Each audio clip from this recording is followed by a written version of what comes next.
Good morning, everyone. How are you all? I hope you all are doing well. Today's topic is supreme court of India. आज हम भारत के सर्वोच्च न्यायालय के बारे में पढ़ेंगे। जो भारत का सर्वोच्च न्यायालय है वो कब स्थापित किया गया था? वो 28 जनवरी 1950 को स्थापित किया गया था।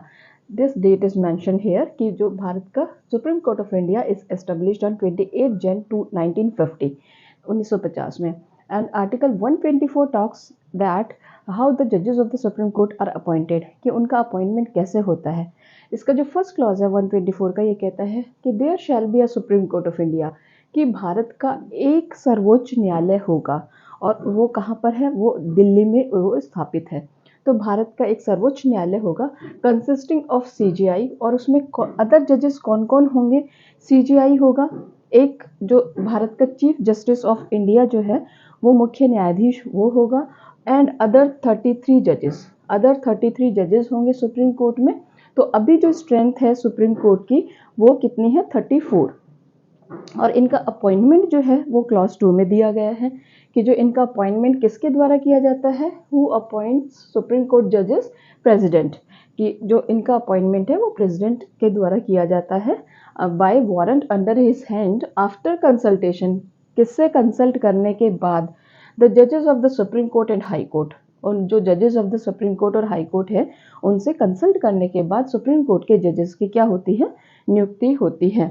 और कंसल्टेशन हमेशा जो ये जब सीजीआई की नियुक्ति होती है, अदर देन सीजीआई, जब सीजीआई की नियुक्ति होती है तो अदर जजेस जो है उनको कंसल्ट करके ही किया जाएगा। बट जब अदर देन सीजीआई होती है तो सीजीआई की जो कंसल्टेशन होती है इट इज़ वेरी एसेंशियल। ठीक है, तो प्रेसिडेंट जो है वो सीजीआई की कंसल्ट लेता है। और ये जो केस लॉ है SP Gupta versus union of India, इसमें डिसाइड हुआ था कि ये जो वर्ड है कंसल्टेशन, कि जो ये वर्ड है कि भी कंसल्ट किया जाएगा, तो ये जो कंसल्टेड है इस वर्ड का क्या मीनिंग है? तो इन्होंने यहाँ डिसाइड किया, सुप्रीम कोर्ट ने ही डिसाइड किया कि मियर consultation of views and not concurrence of views. कि भाई ये जो है ये इस केस में डिसाइड हुआ कि मियर कंसल्टेशन होगा, कंकरेंस नहीं होगी। बट एक और केस लॉ आया, supreme court record association union of India, इसमें फिर डिसाइड हुआ कि इंटीग्रेटेड पार्टिसिपेशन होना चाहिए दोनों का, प्रेसिडेंट के साथ और जो सीजीआई है उनका इंटीग्रेटेड पार्टिसिपेशन होना चाहिए जब अदर जजेस की नियुक्ति, सुप्रीम कोर्ट के अदर जजेस की नियुक्ति की जानी है। तो ओपिनियन ऑफ सीजीआई जो है, ओपिनियन जो है सीजीआई का वो क्या होगा? दैट विल बी मस्ट, वो मस्ट है, वो प्रिवेल करेगा, उसका ओपिनियन लेना जरूरी है और उसका ओपिनियन प्रिवेल करेगा। ये इस केस में supreme court record association versus union of India में डिसाइड किया गया था। नेक्स्ट जो क्लॉज है इसमें दो प्रोविजो भी हैं, जो सेकंड क्लॉज है उसके दो प्रोविजो हैं।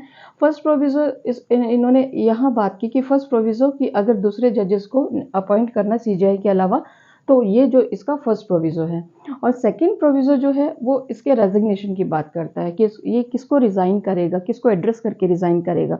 तो सुप्रीम कोर्ट के जजेस जो हैं वो हमेशा प्रेसिडेंट को एड्रेस करके रिज़ाइन करते हैं। नेक्स्ट इज रिमूवल ऑफ जजेस। ये जो क्लॉज 4 में दिया गया है इसी प्रोविजो में, कि ये क्लॉज 4 में जो है ये दिया गया है इनका रिमूवल। क्या प्रोसीजर होगा, इनको कैसे सुप्रीम कोर्ट के जजेस को कैसे रिमूव किया जाएगा, ये क्लॉज 4 में हम पढ़ेंगे लेटर ऑन।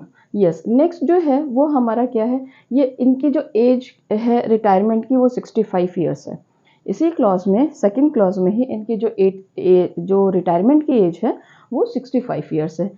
2A जो कहता है कि भाई जज of supreme court shall be determined, उनकी एज जो है कौन डिटरमाइन करेगा? कि अथॉरिटी एज पार्लियामेंट में बाय लॉ प्रोवाइड, कि जो ये एज है इनकी जजेस की, सुप्रीम कोर्ट के जजेस की, ये कैसे डिसाइड होगी, कौन डिसाइड करेगा? तो पार्लियामेंट डिसाइड करेगी लॉ बनाकर। नेक्स्ट जो है वो है क्वालिफिकेशन, कि ये जो क्वालिफिकेशन है कि इनकी ये सुप्रीम कोर्ट के जो जजेस हैं इनकी क्या क्या क्वालिफिकेशन है? सिटीजन ऑफ इंडिया होना चाहिए, yes. Another qualification is 5 year जज रह चुका हो हाई कोर्ट का। अनदर क्वालिफिकेशन 10 ईयर्स एडवोकेसी की हो, उसने लिटिगेशन उसमें कोर्ट्स में, हाई कोर्ट में प्रैक्टिस की हो। And last one is distinguished jurist, कि वो कोई भी विधिवेत्ता हो, किसकी नज़रों में? राष्ट्रपति की नज़रों में कोई भी विधिवेत्ता हो, तो ये उसकी क्वालिफिकेशंस होनी चाहिए। Next one is clause 4. It talks about the procedure of the removal of Supreme Court judges, कि उसका जो प्रोसीजर है वो क्या होगा? प्रोसीजर जो है वो एड्रेस प्रेजेंट किया जाता है house of parliament, by each house of parliament. और वो जो एड्रेस प्रेजेंट किया है, इवन वो क्या होना चाहिए, वो जो सपोर्टेड बाय, वो सपोर्ट होना चाहिए, किसका सपोर्ट होना चाहिए, majority of total members of parliament. Parliament की जो लोकसभा और राज्यसभा है, उनके जो मेंबर्स हैं उनकी मेजोरिटी होनी चाहिए। और मेजोरिटी जो है वो प्रेजेंट मेंबर्स और जो जिनको वोटिंग राइट है, जो वोट दे सकते हैं, वो 2/3 जो मेजोरिटी है उससे पास होना चाहिए वो एड्रेस। तभी क्या होगा, तभी प्रेसिडेंट जो है उसको उसको रिमूवल किया जाएगा। क्या ग्राउंड्स हैं, उसको किस बेसिस पे रिमूवल किया जाएगा सुप्रीम कोर्ट के जजेस को? देयर आर 2 ग्राउंड्स, 2 ग्राउंड्स हैं, मिसबिहेवियर एंड इनकैपेसिटी। ये बहुत इंपॉर्टेंट है, इससे एग्जाम्स में क्वेश्चन आता है कि मिसबिहेवियर और जो इनकैपेसिटी है, कि मिसबिहेवियर क्या हो सकता है।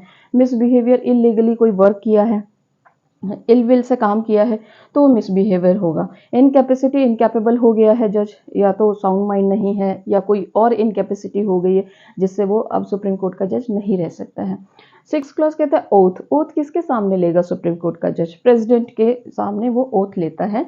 और जो 3rd शेड्यूल है उसके अकॉर्डिंग जो है वो ओथ बताई गई है। 3री शेड्यूल में जो संविधान में 12 अनुसूचियां हैं, उसकी जो 3री अनुसूची है उसमें ओथ को बताया है। तो ओथ वो किसके सामने लेता है? भारत के राष्ट्रपति के समक्ष जो है ओथ लेता है। और shall not plead in any court, ये लास्ट जो क्लॉज है 7th क्लॉज, ये सुप्रीम कोर्ट का जज जो है, एक बार वो सुप्रीम कोर्ट का जज रह चुका है तो वो क्या नहीं करेगा, वो भारत के किसी भी अन्य न्यायालयों में क्या नहीं करेगा, प्रैक्टिस नहीं कर सकता है। तो ये रेस्ट्रिक्शन है सुप्रीम कोर्ट के जज को। तो these are the 7 clauses of article 124 of the constitution, कि सुप्रीम कोर्ट जो है उससे रिलेटेड जितने भी ये क्लॉजेस हैं, ये आर्टिकल 124 उसमें सारा डिफाइन कर दिया है कि जजेस जो हैं उनकी कैसे नियुक्ति होती है, उनकी क्या क्वालिफिकेशन है, कैसे उनका रिमूवल है, ये सारे क्लॉजेस। नेक्स्ट जो आर्टिकल्स हैं उनको हम नेक्स्ट वीडियो में लेंगे। आई होप स्टूडेंट्स ये सारे आपको समझ में आए होंगे, क्योंकि इससे रिलेटेड क्वेश्चंस आते हैं। मेनली जो जुडिशरी की तैयारी करते हैं उनसे ये इस विषय पर, इस टॉपिक पर क्वेश्चंस बनते हैं। सो स्टूडेंट्स, इस टॉपिक को आप बहुत ही ध्यान से पढ़ना।